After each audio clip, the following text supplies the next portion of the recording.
Edinburgh, and I've managed to make it this far without actually filming anything, because this is what I do, as we all know. She couldn't work the camera. And I couldn't work the camera.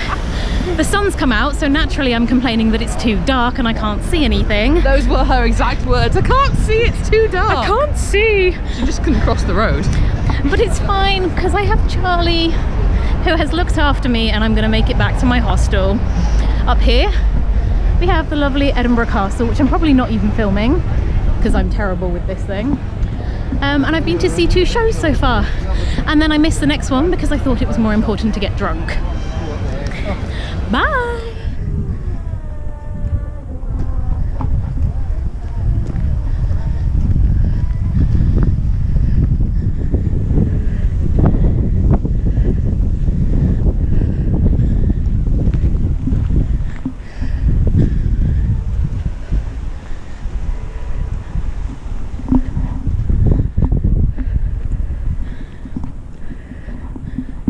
I wanted to do a big reveal to the view, but I've realised a lot of the view is covered in cranes, but never mind.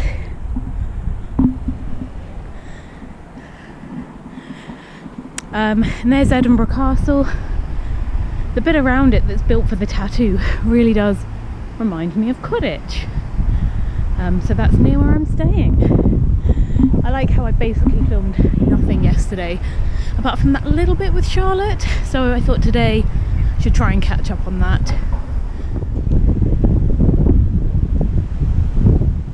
Now there's a really awesome cemetery down there. You probably can't hear me, but that's where I'm going to go next, because part of my book I'm writing is filmed there. And whilst I'm filming this, I have to remember this road here is called Wellington Place. And there's an Italian restaurant where Cameron and I had a meal when we first came here years ago. So I'm going to try and remember that, except for, as you can see, it's really here, it's so windy, I don't know whether any of this is going to pick up or not.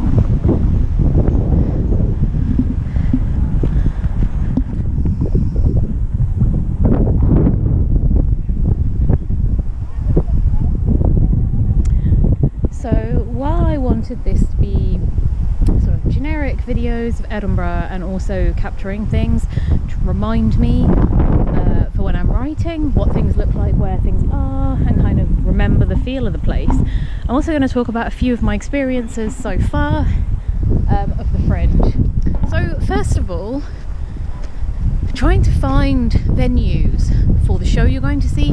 Yeah, that should be an Olympic sport, because what people don't tell you is that during the month of August, phone signal around here, well, 4G around here, is absolutely appalling. So Google Maps doesn't really work, so you end up finding yourself running around like a headless chicken. So that's helpful. And also, backpackers are weird, which I knew anyway, because I've stayed in hostels before. But yesterday morning a guy was just spooning jam into a mug. I'm not sure if he was going to add hot water to that and drink it, but you know, I guess it's the worst ways to start a day. And a guy who mixed 4 different cereals into one bowl. Why though? Why would you do that? What kind of sicko does that? I'm sure plenty of people are supposed to be. People are irritating, which is why I'm up here at the moment. It is nice to blow away the cobwebs. And if we look over here, this is Arthur's Seat, where I'll be going tomorrow, where I assume I'm going to look even more gorgeous in it than I do. So I'm just filming this quickly because there's a taxi, and I just think that's one of the strangest things I've seen. A taxi. I love a taxi. Driving around somewhere like this. Here, all I could think of was Light the Beacons, Cheryl Teague's. Nice, because this is a beacon, I guess. Sorry, this is a cool story bro moment really, isn't it? But yeah, so over here we have Arthur's Seat again. The TripAdvisor reviews of this place are incredible, like fucking incredible, because it's so many people. I assume it's people who live in Edinburgh who like to comment with 1 star going, very disappointed. I was expecting a large chair at the top or a giant seat at the top, which is really funny when you've read it about 50 times.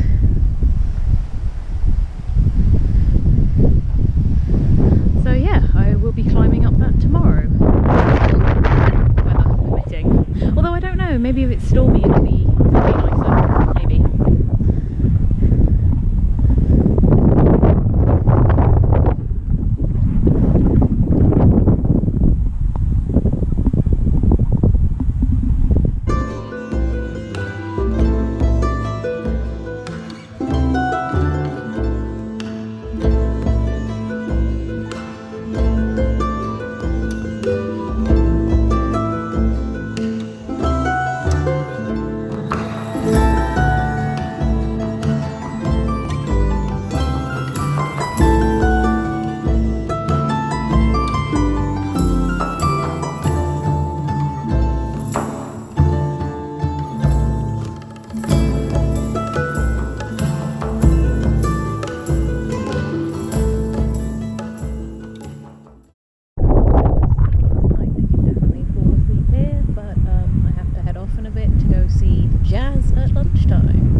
So this is the old Calton burial. Been here a few times. I just think it's a beautiful cemetery. Not really going to say much else because it's a cemetery.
Intimate suggestion, digestion, flatulent being, Leicester Square, the circle, dance, play on, words, worth less and less is more.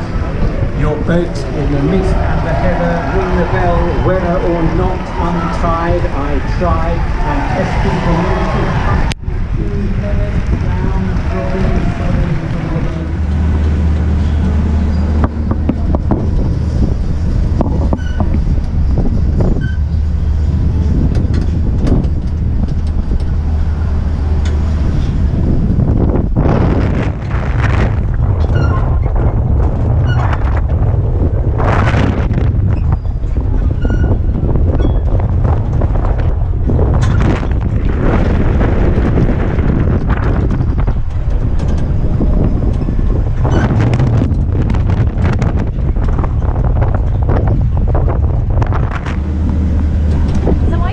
£9.50 to go on a Ferris wheel, and the views are really good and it does go pretty high, but who did this?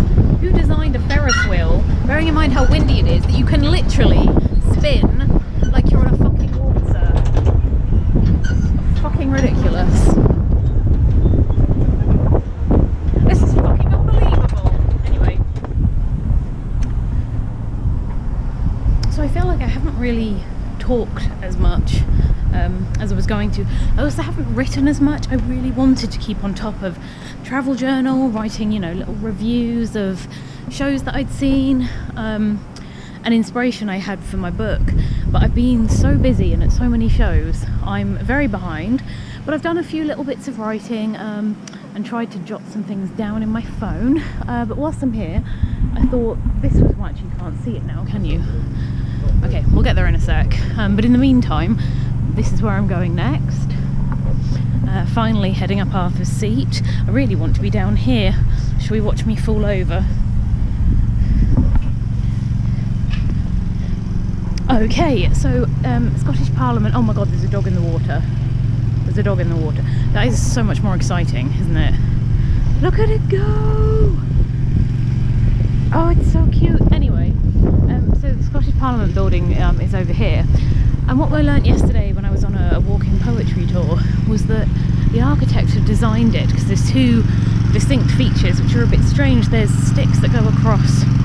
I don't need these, do I? I'm just trying to look cool, but in a bright red packer parker, as Primark call it, you can't really look cool, can you? But there's sticks that go across windows, and then there's these sort of strange black slate shapes. So the sticks across the window are supposed to be sort of representing more right-wing or conservative, I guess, politics, whereas the other side was for more left-wing.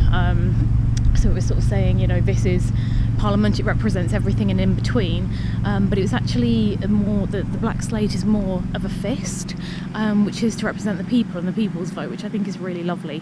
However, ahead of me is a very pretty little path, so I'm going to film that.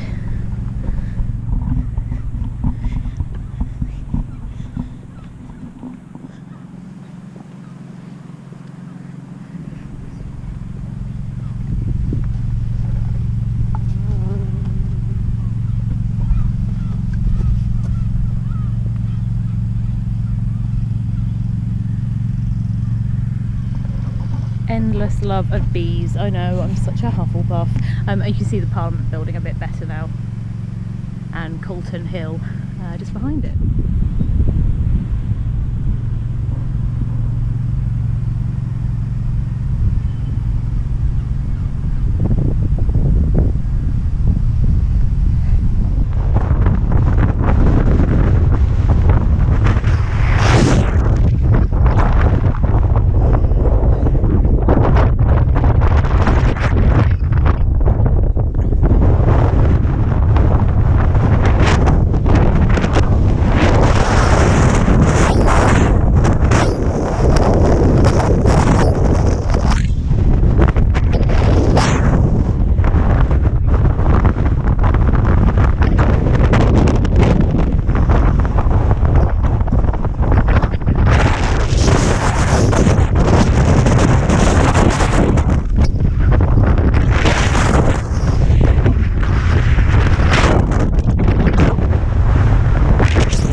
over several times.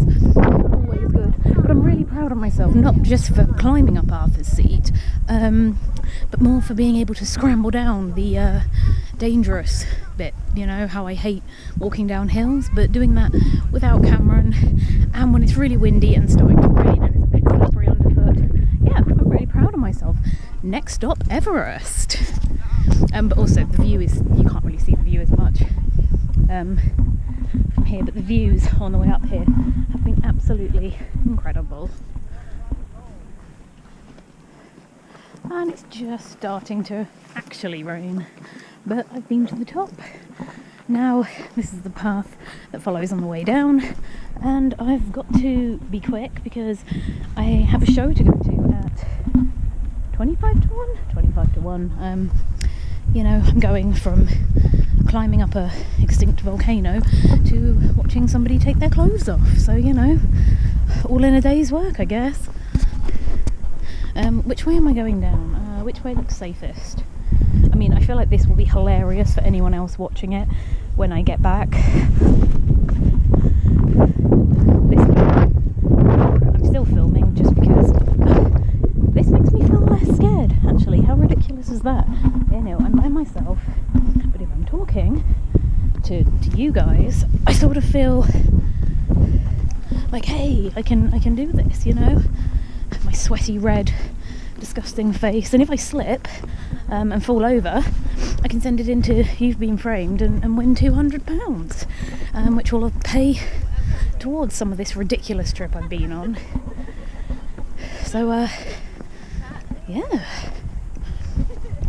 Oh, and the sun's coming out again, but of course that's what happens. Well, of course that's what happens, because if it didn't, there'd be like a nuclear winter. Yeah. Ooh, Emma sucking the fun out of things. Anyway, I'm going to turn this off now because I'm literally just rambling about a complete bunch of shit.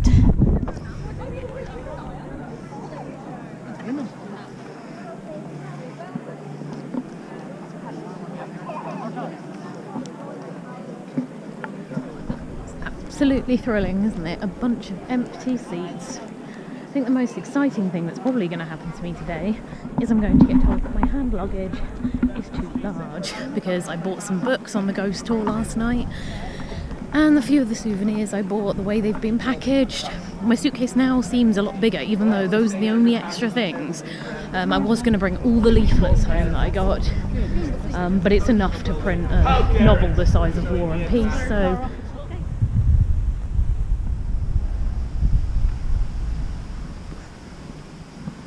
So we're now in Greyfriars Cemetery.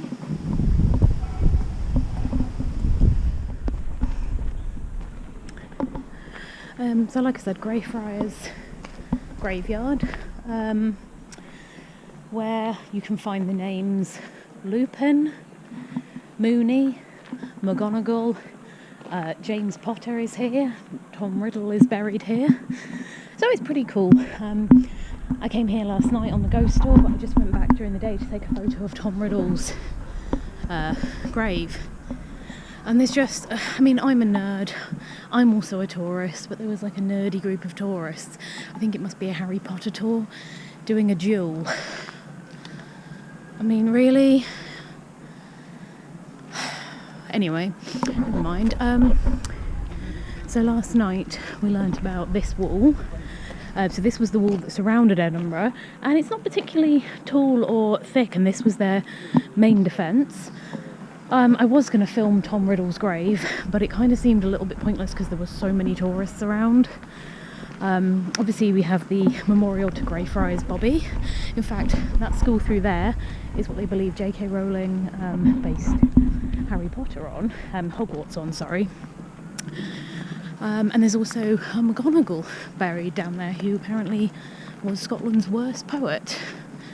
I'm coming up here, this is more for my book, just so I can remember what things look like, because I always remember things looking slightly different. I suppose we all do.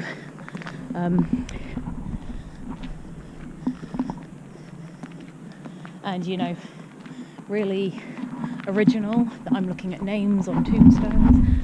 for names for my book, because I always struggle and then they end up with a stupid name like Mercury, or, you know, I was going to say Jupiter, and then I remembered I wanted to call my daughter Jupiter if I ever have kids. So we can't go in here, but I can film.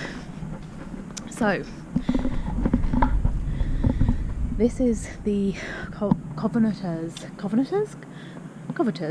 prison. Essentially, this was where people were taken when they refused to convert to being Presbyterian.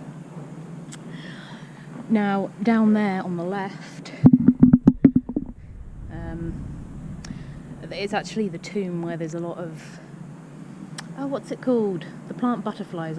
Butterflies are like any plant. What's slags? But no, the tomb where there's all the plants cascading down the side is the Black Mausoleum, which is where the Mackenzie poltergeist is supposed to be. Now, last night when I was in there, I did feel something on my leg.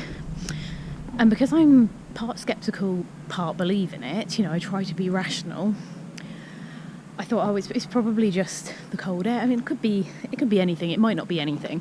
But I'm going to see if, you know, in a couple of hours or a day or two, whether any scratch marks appear. And I'll get back to you about that.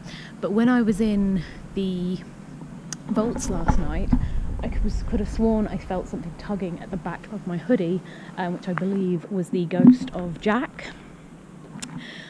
Jack is a ghost that I think, if it's real, I've had an encounter with about 8 years ago. He's a young boy, basically just wants a mother, wants to be remembered. So it's not something that's particularly scary. It's more sad and a little bit eerie. So there we go. Anyway, that's probably enough of me rambling on for now. So I thought before I leave Edinburgh I should probably do like a goodbye video, which usually I'm really bad at doing. But I actually wanted to sort of round this off. So you've got the church up here. Around this corner, just up there, is where I was filming the other night when the end of night tattoo go past and their parade. And then up here, this is all the seating for the Edinburgh tattoo, which does remind me an awful lot of Quidditch, which I think I said the other day, but I wasn't able to film it up close. But yes, so there's that, the castle, and here, Castle Rock Hostel is been my home for the past 5 nights, and now I'm heading off home, and I'm actually kind of glad to, you know, watch something like Only Fools and Horses, play Xbox, see my husband, my cat, my rabbit, do some writing. Yeah, but it's been awesome. Can't wait to watch this back and hear how ridiculous my voice sounds. Oh, and wish me luck. Like I said earlier, I think my luggage might now be too big.